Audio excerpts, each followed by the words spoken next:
Hey beauties, I'm Carla, makeup artist, speaker, business owner, and founder of Creative Contour by Carla. I believe we should love wearing makeup should we choose to. In this podcast, I will break down the harmful rhetoric spewed by the beauty industry. Follow along to love yourself, gain confidence, and enjoy a little glam. Hey beauties, welcome back to the Creative Contour by Carla podcast. On today's episode, I have a special guest. I am interviewing Heather Hyder, licensed cosmetologist and professional makeup artist based out of Portland, Maine. So really funny story, we actually met at the makeup show earlier this year. So a little bit about Heather. She started her career working behind the chair in the salon and found herself quickly falling in love with doing makeup professionally. And she eventually left the salon world behind. And today she's a fully mobile makeup artist, specializing in an elevated natural glam. So let's get into the content. Heather, thank you so much for joining us today. I am so excited to chat with you. It was really nice to meet you at the makeup show a few weeks ago. And so thank you for coming on here. You were the first makeup artist I'm interviewing, so this is really exciting. So welcome. I love that. Thank you for having me. So let's get into some questions. So first of all, how did you get into the world of makeup? Okay, so I was just a little teeny bopper in like middle school and high school, and I absolutely loved doing updos for my friends, and I would dabble and do their makeup. I always knew I wanted to go to cosmetology school. That was like without question. I didn't really ever have another career plan. Maybe when I was like super young, like fourth grade, I said I wanted to be a teacher for a hot minute. But once I was actually mature enough to understand careers, it was always, I want to go to cosmetology, I want to be in beauty. And I had worked in a salon. I even owned my own salon for a little bit. And then I had a girl, she was like, "Oh, I'm working this wedding. Do you want to assist me? I need someone to do makeup," because I always did my own. And she's like, "Oh, like I'm sure you can handle it." And so I like rushed and scattered, and I had like the teeniest little pink pop-up kit with like all drugstore makeup in it. And I was like, "Yes, I got this. I'll come." And it because it was so unexpected, and I was hooked after that. I slowly started building my kit, taking on more makeup clients, and eventually I just salon life wasn't for me anymore. I just wanted to do makeup. Yeah. Oh my God, I love that. So it sounds like you kind of lean a bit towards the wedding industry. Is that correct? Yes, I'm definitely more established in weddings. Brides are definitely, coming to me for a elevated natural glam. That's what I've kind of gotten known for and established for. And I just like to help all my brides feel like the most elevated versions of themselves, is what I say. Awesome. I love that. Why did you choose the wedding makeup industry? Let's talk a little about the wedding industry after Um, that. Yeah, I think it kind of chose me, as weird as that sounds. Like I said, I hopped in to assist that one wedding, and then I was like, okay, I think I can maybe make something out of this. And I started promoting myself in like Facebook groups on Instagram. And I just started getting more and more bookings. And especially being in Maine, this is like wedding capital of like the Northeast. Like it is, we have a fairly long wedding season. Like they kind of start like honestly in like April and they go all the way to like November. So it's a pretty long season. We have a lot of destination brides that come out here to get married. Um, so it just kind of fell into my lap and I wasn't going to say no. I love that. That's so awesome. Okay, that's so cool. So let's kind of switch gears a little bit, but so you were talking about the makeup style that you offer for your brides. Let's talk about that and how did you kind of find this style out? Yeah, I think for me, that's another thing that just kind of happened naturally. I didn't really predict it or try to do that. Even when I was in the salon, like I did very lived in natural blended hair. Like I love a blend. I hate harsh lines. Like it's just not like I find that the very full glam, like, it requires you to leave some lines in there. And same with like super harsh dimensional hair. Like it's just something that doesn't speak to me. Like my style is just very, just that naturalistic space. Like I just love I love a nice blend. I want it to be like, is she wearing makeup? Is she not wearing makeup? Like almost like you could be born that way, but like obviously you couldn't be. Like Hmm. that's just definitely my jam. And it just kind of evolved naturally from there. Even when I do more of a full glam, it's a lot softer and more blended than, kind of like the Instagram makeup that you see. For sure. Me and you are two peas in a pod in that manner. Love I will say, I think that is definitely more of a New England thing. I think that. people are very, the word I'm going to use is reserved around makeup. Yes. People are either like, I want the glamest of glam makeup, or they're like, I don't wear makeup at all. You're like, It seems I'm you don't have terrified of anybody in the makeup. window. I mean, in the middle. Right. No, that's so true. I think that's a good point. I think around here it's not we're not walking around LA or New York City where people are like not afraid to go hard. People are like they're in their flannels. They're just chilling. They don't want to look like someone that is not themselves. For sure. Hard agree on that. Hard agree. Yeah. And I think for makeup artists like us who offer the style, a lot of people, honestly, and at least with my clientele, they feel very heard and seen. And Yeah. it's like just nice to have that space for them. Yes, 100%. I can't even tell you how many times I've had people tell me about the experiences they've had where they're like, it's not like it was bad makeup, but it's not what I wanted. I didn't feel like myself. I felt uncomfortable. And, they also feel a little bit of pressure from certain artists. Like they have to wear that amount of makeup or that level of makeup. And I'm like, no, let me show you how it's done. Your pictures are going to be beautiful. You're still going to look elevated, but you will feel like you. And I think for people to have that, we'll never go out of business. Like Oh, I for think sure. a needed space for sure. Absolutely. And one thing that I like to tell my customers, in addition to all the things that you said, is that I also tell them that it's still a full face of makeup. So they're like, oh my Right. God, really? I'm like, oh yeah, it's still a full face of makeup. 100%. It's Yeah, just lighter layers and softer blending, and it feels a little nicer on the skin. It doesn't feel as heavy, and yeah, it's still a full beat. Like I'm still there for my brides, like an hour and a half, depending on what I'm doing. Like it still takes the work, and I think sometimes people forget that. Like I don't post a lot of before and afters because my vibe is kind of like I don't know, you were beautiful before. I elevated you a little bit. I don't like to be like, look how I made this person so pretty. Like, no, they were already gorgeous in their own right.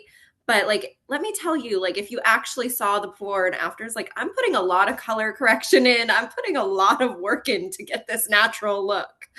of course. I think that's something that people don't necessarily understand about the world of makeup artistry is that there's a lot of work behind it, even to make the simple classic looks that we do. Oh, Definitely. 100%. I think people take that for granted or don't realize. Even other artists sometimes, I feel like if they're into that heavy style of glam, like I think it's a niche. Like I think it's a skill set for sure. And I Absolutely. really don't think every artist has it. For sure. Agreed. So let's talk a little bit about what your experience is like working in the wedding industry. Are there Mhm. pros and cons?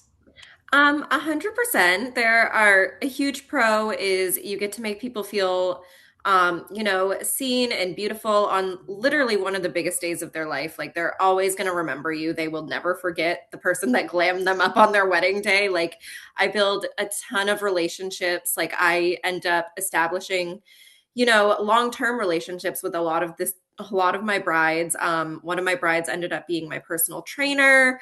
I had I had a sister recently who reached out to me. I had done her sister's wedding a few years back now, and I had met that sister in the salon space. Like I've had a relationship with this girl now for years. Like Yeah. you can't take those connections for granted. I would say the biggest con is honestly working with sometimes the people in their wedding party because my brides are lovely. I have pretty high standards. Like I do thorough vetting for my clients. Like I have a contract, they have to pay a deposit. So I think the more you have those things in place, the less you're getting the bridezillas, so to speak. Like I Hmm. don't really get that. But Hmm. sometimes there is like, a mother-in-law or like a sister or someone that you can't choose their family for them. And there's Hmm. times that is honestly the hardest thing. And honestly, another con is just kind of being a little bit pigeonholed into the wedding zone. Like it's hard to get other bookings once you get so established in bridal because that's what you're known for. You're not putting out a lot of other content and people are just like, oh, she just does brides. Hmm. And I think those are the biggest cons. That's real. So I will say for myself, so background for you, I'm not sure if we talked about this before, but I actually started in the wedding industry when I started my business. And I retired from the wedding industry. And while it was a lot of fun, your cons were kind of the two big cons for me. I had a third one, which was that it's just me and I can't handle X amount of people Yeah. just by myself. But that was definitely one of the things that I found that I was also talking with my brides about is that like this is your day. Do you know what I mean? Like that's something that we definitely talk about with the brides is like this is your day. It's okay. Like other family and friends is a different conversation, but like Yes. it's your day. They'll be all Yes. right if they don't get, 100%. the center of attention. Yes, that is such a huge struggle I see sometimes. Like family dynamics can be really crazy and being in the mix of that and like especially on such a heightened emotional day, it definitely there are certain I know like even photographers, DJs, makeup artists who they are like I do not do weddings, I will not do weddings, like absolutely not. So it takes a very specific mindset and skill set to be able to deal with all of that heightened emotion and chaos. For sure. I remember when I was working, you always saw me with coffee in my hand because that's what I did to get through the day. That's a necessity. Like we're not going to eat, but we'll have the caffeine. Exactly, exactly. Right. We start at 7 o'clock in the morning. I was probably eating at 7 o'clock at night at that point. So it's okay. Seriously. Um, Seriously. so what advice would you give makeup artists who want to work in the wedding industry? Honestly, I think a huge, great starting point is to do what I did and tag along to someone else's wedding booking that is already established in the space and kind of, see how they run things, pick up little tips and tricks. And like, I know that like, I probably wouldn't even thought of a travel fee when I first started, but like, the girl I was working with, she's like, "Oh no, if they're not paying the travel fee, we're not going." Like it's just not, it's not happening. And I think starting out that way is a really great way to start building a business model, seeing what you do like, seeing what you feel like works. And then you can also be like, I feel like I might do that a little bit differently. And just start kind of making sure you capture all your looks as much as you can. I struggle with that sometimes, actually taking photos, but it's really important and just putting yourself out there. And honestly, the brides will come because there's clients for everyone. Everyone has different styles and different personalities. So there's enough work to go around, that's for sure. Absolutely. And it sounds like in Maine, there's definitely a lot of bridal work. I did not know that you guys were like a popular destination up that way. So that's good to know. I did not know that. You really do learn something new every single day. Yes, you'd be surprised, honestly, when I first started this, like, because I was born and raised in Maine. So, like, as beautiful as the state is, and clearly I've stayed here all my life for a reason, but I just forget how truly beautiful it is. And I'm like, really? Of all places you could choose, you chose Maine? You're not from here? And it kind of would throw me at first. But then all the venues I've seen and all the weddings I've seen, I'm like, it makes sense. We do got a good thing going, you know?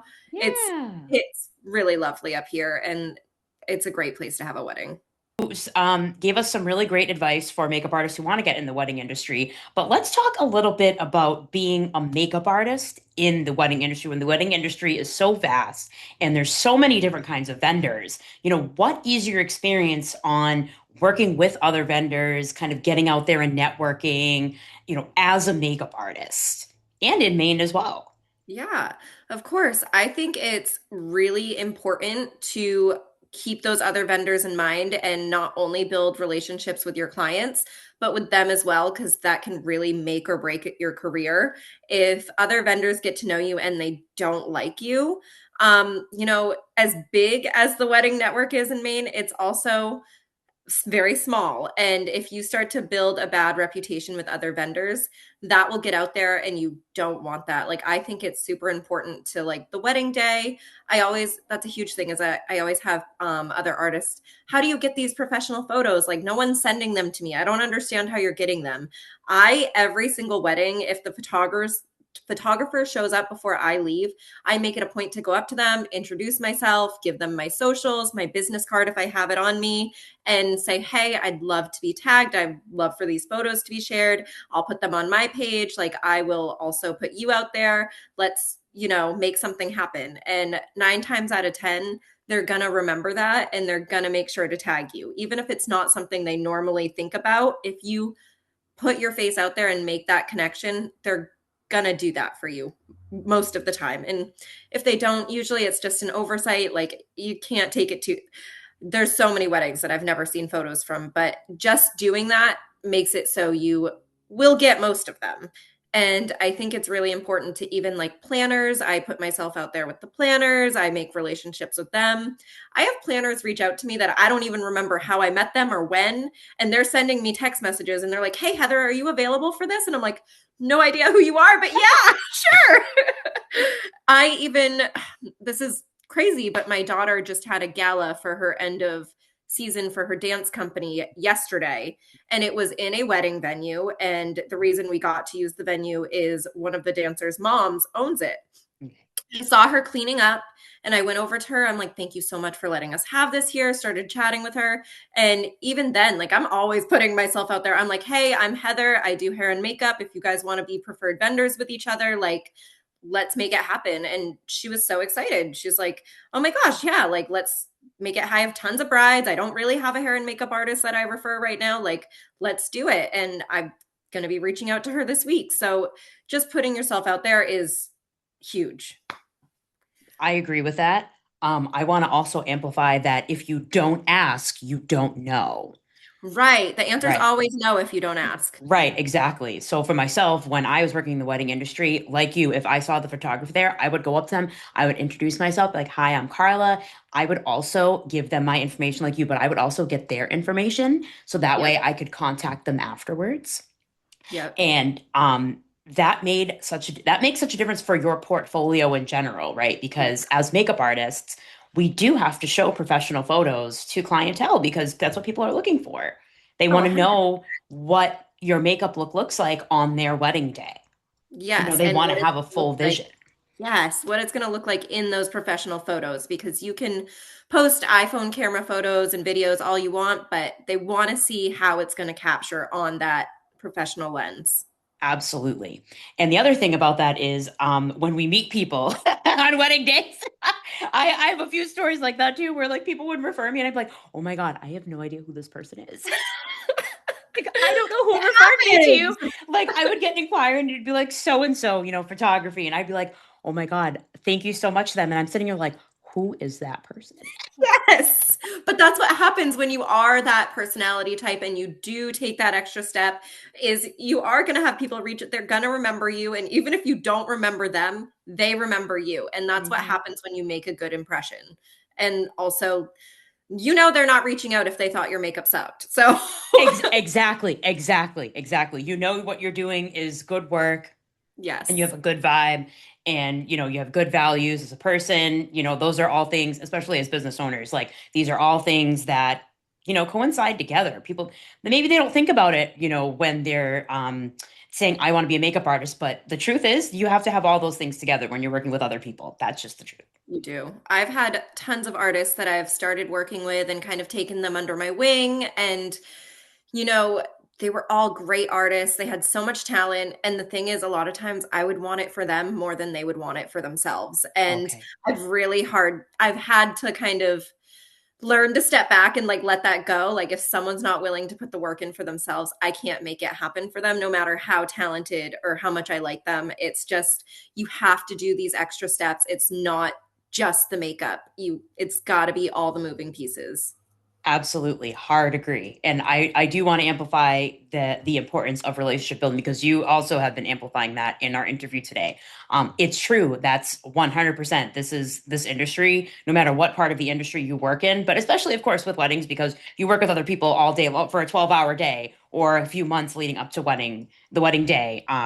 Like that's really the most kind of important part of this. So we're putting in the work on the back end, but you do have to put it front facing, when you're out there. It's very important. 100%. I mean, even like, for example, this interview, we wouldn't even be here if you and I weren't that personality type and didn't introduce each other at the makeup show. Like, we could have just been standing in the corner, but instead, we're trying to go up to people. We're trying to introduce ourselves. We're trying to make those connections because why are you there if you're not, you Right. know? Right. Exactly. Exactly. How can people find you to inquire about your wedding makeup services? Yeah, of course. So, you can find some of my work on Instagram. I'm at Bridal by Heather. I love that I have that handle. Don't know how I lucked out with that, but I will literally never give it up. Like, never letting that one go. And my website is heatherheidermua.com. You can fill out the inquiry form there, or you could shoot me an email, heatherheidermua@gmail.com. Hey, awesome. Heather, thank you so much for being on here. And beauties, I hope you enjoyed this chat today. And we will be back soon for more episodes. See you all soon. Awesome. Bye. Bye.